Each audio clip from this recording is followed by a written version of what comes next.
Hello students, welcome to a lesson through the virtual training center of the Brihan Mumbai Mahanagar Palika.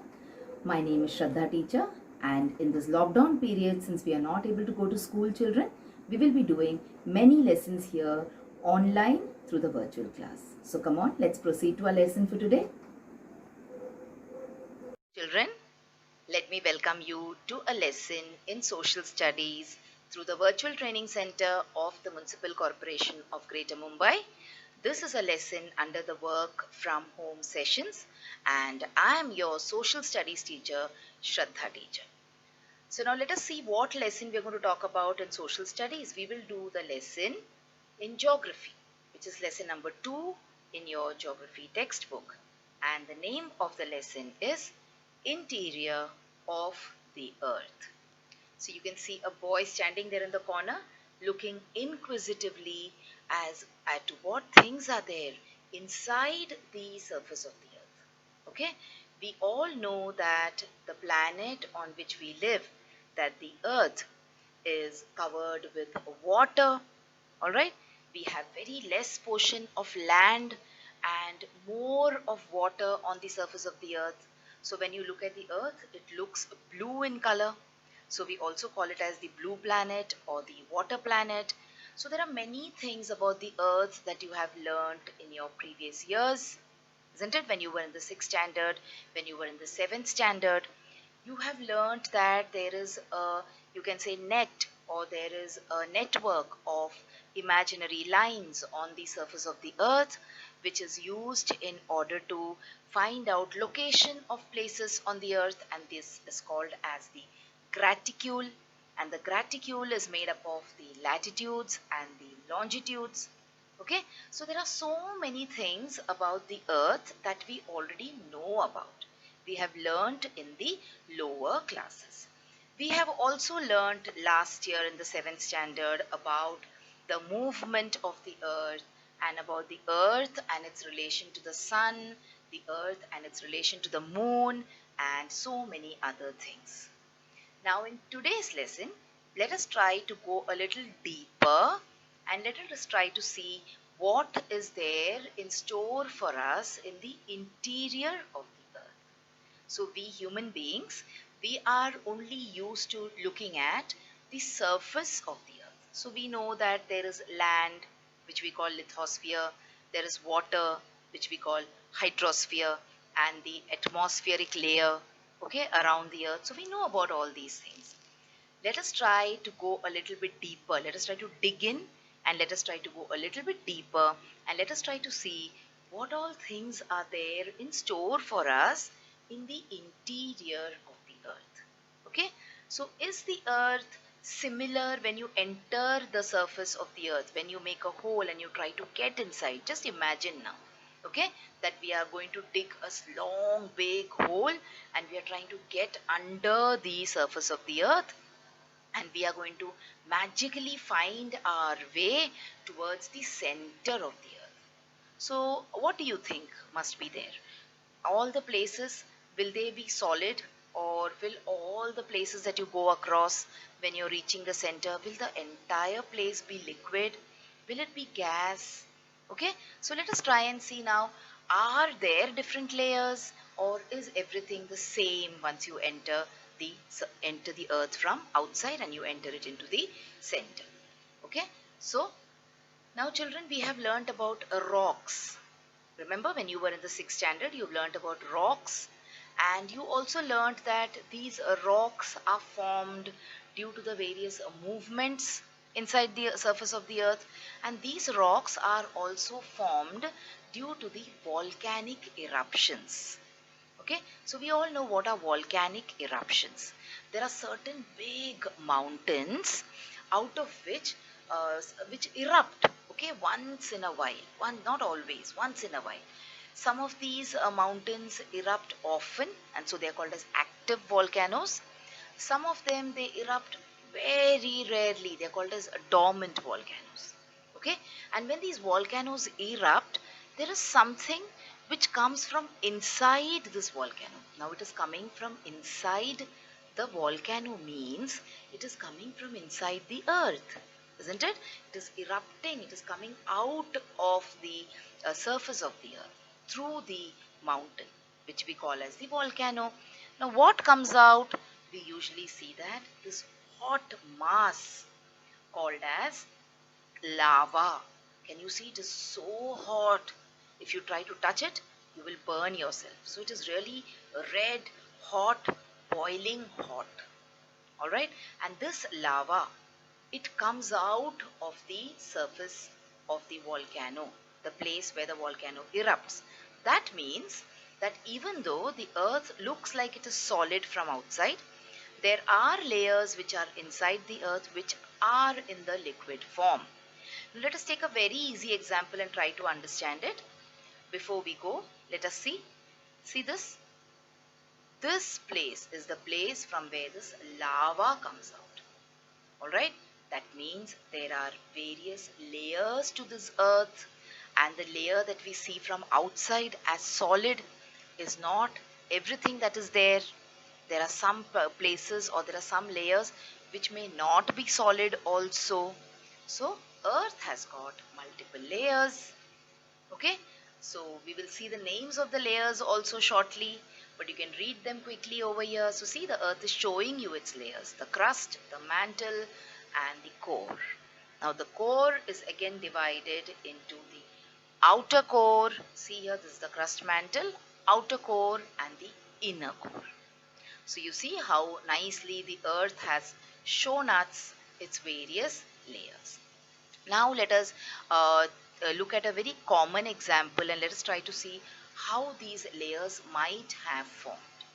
Now everyone at home, we boil milk, isn't it? After you boil the milk, now this here the milk is boiling over. You should not allow it to boil over, okay? You should pay attention. Stand near the gas, and as soon as the milk comes up, that is, it starts boiling, you should put off the gas. After you wait for some time, after the milk boils and it goes back and it settles, and you let it cool for some time, you see something like this collecting on the surface of the milk, isn't it? On the outer surface. If you move this layer slightly, if you try to touch this layer slightly, you will realize that this layer is in the somewhat solid form. Okay, it is semi-solid form, but it is solidified. It is not like the liquid milk. Okay, so this layer of cream, we call it. It has become somewhat solid. So it has cooled first because it is outermost, isn't it? Inside, you will see liquid milk. So the scientists have guessed that this might be the process which might have happened when the crust of the earth was formed. So this layer of cream is like the crust which has become a little solid. Okay, so when the earth also went on rotating and rotating and rotating, because of this movement, it started becoming cooler and cooler. And then which portion became solid first? It was the outermost portion, which we call as the crust. Okay, so when the earth must have had its movement, when the earth must have moved, when the earth must have rotated, it must have revolved, somewhere or the other it must have started cooling down. And when it started cooling down, the outermost layer, like we saw the milk, the outermost layer of the milk became cream, isn't it? So the outermost layer, it started solidifying, and that became the crust. Okay, that became the crust. And a crust is what? The solid outer layer of the earth, which probably cooled first. Under the crust, then you had the next layer called as the mantle, and then you have the inner layer which you call as the core. But the core is again divided into outer core and inner core. Okay, now this is probably the layer which is still in the liquid form, the inner core. Okay, or the core is still in the liquid form. So this, children, if you see in short, was probably how the earth cooled and how the various layers came to be formed on the surface of the earth, or on the earth. So the outermost layer is the crust, okay, and then as you go in, you have the mantle. You go in a little bit deeper, you have the core. but the core is again divided into the outer core and the inner core. Okay, so this was about the three layers of the earth. Now let us look at an image from your textbook and let us try to see how the thickness of the layers of the earth are. What are the probable thicknesses of the layers of the earth? So you have the crust, whose average thickness is supposed to be 30 to 35 kilometers. Now remember children, when I am saying average, it doesn't mean that everywhere it is 30 or 35. The thickness of the crust below the continents. Continents is the place where there is land. Okay, it could be 16 to 45 kilometers.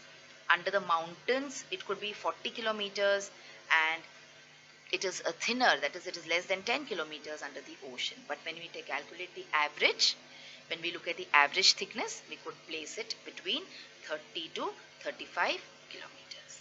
And then let's talk about the mantle. So the mantle, it begins at a depth of 42 kilometers from the earth's surface. So imagine you start digging from the surface of the earth and you go in 1 kilometers, 2 kilometers, 3 kilometers. When you go to 42 kilometers, you will reach the mantle. Okay. Now this image is an image from your textbook. So children, I recommend that whenever you're watching a video, you know which is the lesson and you know which is the subject. So you can please keep your textbooks open with you so that you can cross-check, refer and understand the picture much better. So in this particular image, you can see it is on page number 12 of your geography textbook. It is diagram number 2.2 or figure number 2.2. Here also you will see the mantle. Can you see how the mantle is beginning? And then you have the upper mantle and you have the lower mantle or the mantle. Okay. Next comes the core of the earth. Core. When you say core means what? Core of an apple means the center of the apple. When you enter the apple, when you reach the innermost part of the apple, that is called as the core. Okay. So here core also means the innermost layers of the earth. The core is again divided into the outer core and the inner core. And then after you cross the core, you will come to the center of the earth. So when you have to reach the center, if you want to reach the center, you have to travel a distance of 6,371 kilometers from the surface. Can you see here? This is the surface and this point here is the center of the earth. So this is in short about the three layers and the average thickness of the three layers. Let us move on and let us try and see the meaning, or let us try and see the description of the three layers. So the first one is the crust. Okay.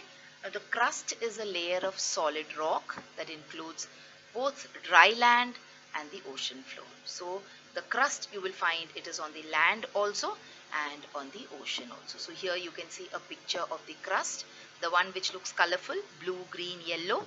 So that is the crust. Okay. And the crust is the thinnest of all layers on the earth.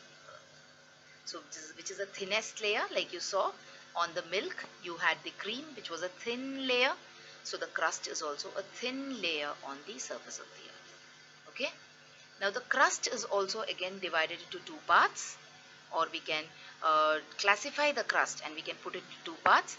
One is the continental crust, or the crust which is part of the continents, which we call as Sial. Now the Sial is a former name for continental crust. Okay. And then you have the oceanic crust, that is a part of the crust which is under the oceans. We call it as the Sima. Why is it called as Sial and Sima? It is because of the presence of certain minerals in these layers. So let us see. See, this is the Sial. Okay, S-I-A-L, Sial. Now Sial here means silica plus aluminium. So in this particular layer, Sial, you will see a lot of deposits of silica and aluminium. And this part is the part of the crust which is under the continents. Okay. Coming to the Sima, or the part of the crust which is under the oceans, we call it as Sima because here in this layer it is made up of silica and magnesium. Okay, so based on the names of these chemicals, or based on the names of these minerals, sorry, not chemicals, we have named them as Sial and Sima. So Sial is silica and aluminium, and Sima is silica and magnesium. Okay, so this is about the crust and about the two parts of the crust. This is one more image where you will be able to see the crust, the oceanic crust here on top. Okay, the crust below the oceans, and the continental crust here below the continents. Alright children, so this was about the crust. Now very quickly, we have less time left with us now. Let us look at the next two layers also. So you have the mantle, which is the next layer of the earth, and see, this is the upper mantle here, the upper mantle, okay, and the lower mantle. So you can see the upper mantle is much thinner as compared to the lower mantle. So the mantle is divided into two parts, the upper mantle and the lower mantle. And there is one more thing about the mantle which is important, is that there are many magma chambers in the mantle. Okay, now these magma chambers are responsible for the magma or the lava coming out through the magma chambers to the earth's surface during volcanic eruptions. So in the beginning of the session, we saw how volcanoes erupt and how lava from inside the volcanoes it comes out to the surface. So this magma, this lava, it comes out through these magma chambers. Can you see? These are the magma chambers. Chambers means they are the kind of, you can say, passages. Alright. Now this mantle is responsible for many of these, the movements which take place inside the mantle. There are many endogenetic movements. You will be learning about endogenetic and exogenetic movements next year in the 9th standard. But remember, exogenetic movements means movements which take place on the surface of the earth, and endogenetic movements means movements which take place inside the surface of the earth in these three layers. Okay, like movement of the tectonic plates, etc. So now just remember that there are certain movements which take place inside the surface of the earth, okay, in the mantle, and it is responsible for such phenomena like, for example, volcanoes and earthquakes, etc. Okay, so this was about the second layer. Now we come to the last and final layer of the earth, and that is the core of the earth. So like I told you, if I tell you to find out what is the core of the apple, you will dig into an apple and you will get to the center where there are seeds in the apple. In the same way, the core of the earth is the center of the earth. Imagine if you enter the earth from the surface, and as you go in and in and in, first you will cross the entire crust, then you will cross the mantle, and finally you will reach the core. So let us see a small piece of information about the core. So the core starts from around a depth of around 2,900 kilometers from the earth's surface. So if you start digging, you have to dig 2,900 kilometers from the surface if you have to reach the core. And the thickness of the core is about 3,471 kilometers. So this is information about the core. The core is also again divided into the outer core and the inner core. Okay children, so this was information about the various layers of the surface of the earth. We talked about the surface of the earth, we talked about how the earth must have cooled and how the outer layer of the earth must have solidified. We have all learnt in the lower classes that our earth was a big ball of gases, okay, which because of the rotation, because of the movement, it cooled gradually. And how it must have cooled, the outer layer must have cooled first, and that is how the crust was formed. And then you have the mantle, you have the core, which you have learnt about now. Now we have time for just about this much today. So when we meet next time again, we might do something more in this lesson. Till then, let me say a goodbye to you from the virtual training center of the Brihan Mumbai Mahanagar Palika till we meet again.